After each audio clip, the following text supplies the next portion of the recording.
السلام عليكم ورحمة الله وبركاته. ازيكم حبايبي؟ عاملين ايه؟ يا رب تكونوا دايما بخير. وحشتوني والله، من زمان ما سجلتش فيديوهات ولكن لظروف ما الحمد لله.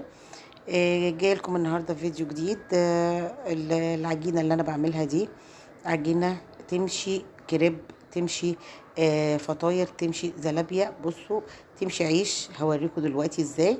الاول معانا كوبايه ميه وكوبايه دقيق، شعره ملح وشعره سكر. العيار ده هيمشي بقى على حسب الكميه اللي انت عاوزاها. عايزه اقول لكم ان العجينه دي سهله جدا في الخلاط، يعني لا هتعجني ولا هتبططي ولا تستني الخميره ولا اي حاجه. عجينه سهله جدا في الخلاط، وبتضربيها وما توسخيش اي حاجه في المواعين بقى غير الخلاط فقط لا غير. تمام. عايزه اقول لكم ما شاء الله ما شاء الله. دي اللي الجماعه بتوع زمان او في ناس دلوقتي يعرفوا ان في حاجه اسمها فطاير، او اسمها ايه تاني، لها اسم تاني كده، اللي هو بتحشي كنافه. تمام. هي دي ممكن تعمليها في البيت من غير ما تروحي بقى تدفعي فلوس، ولا تهيني نفسك، ولا طوفي بالدور ولا حاجه. وغير كده انها سهله، لو اتزنقتي الصبح بالليل تنفع حلو، تنفع حادق، تنفع غدا، تنفع فطار ولا ايه وعشاء. سريعه جدا. ولادك عايزين جعانين، وفي ثواني هتقومي تحطي ده على ده في الخلاط، وهتعمليها في 5 دقايق، مش هتاخد منك اي وقت خالص. هعرفكم ازاي تبقى عيش، وهعرفكم ازاي تبقى كريب. طبعا البيض غالي واللبن، الكلام الدنيا غلت، فخلاص يعني بقينا هنعمل الكريب بقى دلوقتي من غير لا لبن ولا بيض ولا اي تكلفه. شويه دي وشويه ميه وشويه ملح وشعره سكر، خلصت.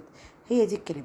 بصوا يا جماعه، هتشوفوا دلوقتي. انا هسيب العجينه دي تقب معانا علشان تشوفوها وهي عيش. تمام. وبعد كده هوريها لكم تبقى كريب ازاي، وهوريها لكم تبقى فطاير ازاي.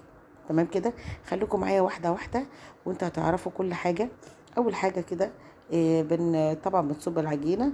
ما بنعليش النار عليها قوي. بنصب العجينه في قلب الطاسه. بس انا كترت الزيت عشان اول مره. بعد كده خلاص هيبقى نقطه زيت، على حسب ما نقطه زيت يا دوبك، بس النقطه دي تحمر الارضيه علشان تعمل لنا الفطاير. تمام. انت بقى لو هتعوزاها فطاير، طبعا مش هتعوزاها عيش، مش هتحطي اي زيت، هتنفش معاكي بالشكل ده من غير الزيت. تمام. اما انا عشان بعملها فطاير حطيت الزيت عشان احمر الارضيه قوي، اللي هو ايه هتدينا الفطير. تمام. بنقلبها، بنخلي الفطير، بنخلي الوش بتاعها، او بنخلي الجهه بيضه والجهه متحمره. ليه؟ لان الجهه البيضه شويه دي هي دي اللي احنا بنحط فيها الحشوه. تمام. اما اللي بره بنحمرها. الحمار ده بقى بيرجع لذوقك انتي وطلبك انتي، يعني ممكن تحمريها قوي وممكن تحمريها نص نص زي ما انت عايزه. تمام. قلنا لو عايزينها عيش هنعملها من غير زيت. تمام. وهتقب معانا وهتبقى زي الفل زي ما انتم شايفينها كده، ويا دوبك في الخلاط، في الخلاط. تمام. هعمل لكم كمان واحده تانية اللي هي برضو تنفع عيش، وبعد كده هعمل لكم الكريب. تمام. علشان تعملوها بقى زلابيه، عشان تبقى معاكم لقمه القاضي او زلابيه، برضو هتضربي كل المكونات في الخلاط، ولكن هتزودي لها شويه خميره بس بقى الزلابيه. وبرده تمشي قطايف. العجينه دي تمشي قطايف. تمام. يعني ما شاء الله عليها، وفي الخلاط، ومش هتتعبي نفسك ولا اي حاجه. كده احنا بنعملها تاني اهو. خلاها هتقب معانا. انا بخليها تقب، انما لو هتبقى كريب هوريكم ازاي انها مش بتقب معانا. معلش الزيت نطر مني كتير، بس هي نقطه زيت يعني معلقه صغيره. كده انا بخليها تقب معانا. مش عايزاها تقب، بقوم قلبها على الوش التاني واقوم محمرة على طول، علشان خاطر ما تقبش معايا، لان انا مش عايزاها تقب، انا عايزاها بس فطاير. تمام. كده الارضيه احمرت خالص اهي. هنطلعها. وعلى كده هعمل لكم واحده تانية علشان تبقى الكريب. الكريب بتبقى بالشكل ده، بتقلبها على الجنبين بس كده، تاخد الوش التاني ياخد سنه النقط صغيره كده، وبعد كده تطلعها من غير زيت ولا حاجه. كده بقت كريب معانا. زي ما انتم شايفين العجينه بسم الله ما شاء الله، بتفرديها وتتنيها وتلكفتيها. عجينه طريه جدا وزي الفل. كده يا جماعه طلعوها تبقى كريب. انا هحط الزيت بقى عشان تبقى فطير، لان انا بعمل كل ده بعمله فطاير. الفطاير دي احنا قلنا هنحشيها دلوقتي حلو وحادق، وهعرفك ازاي تحشيها حلو وحادق. إيه ما تكتريش. عايزاها كريب، ما تكتريش في السوا خلاص بتطلعها على طول. تمام. دول الكميه اللي انا عملتها. انا ضعفت طبعا الكميه، انا حطيت كوبايتين دقيق مش كوبايه، انما انا بديك عيار الكوبايه الواحده. تمام كده. انا عندي سكر بودره. اول واحده هحطها عليها زي ما انت شايفه كده سكر بودره، وهفردها كويس. عايزه تحطي سكر خشن مفيش مشاكل. هنحط مكسرات زي ما انت عايزه، ولو انت برضو مش عندكيش مكسرات وهتعمليها كده تبقى زي الفل.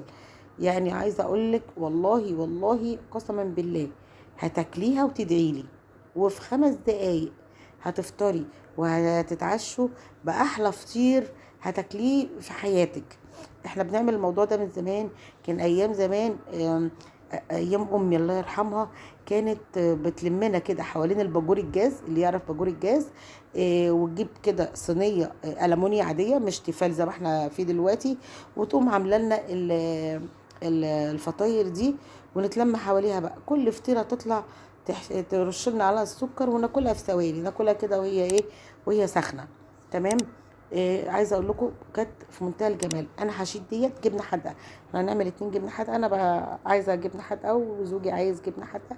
يعني انا بعرفك برضو تقدري تحشيها موتزاريلا، تحشيها ميكس جبن، تحشيها لحمه مفرومه، تحشيها فراخ، الحشوه اللي انت عاوزاها. انا مش عاملاها لا حادقه ولا حلوه، هي دي تمشي حلو وحادق.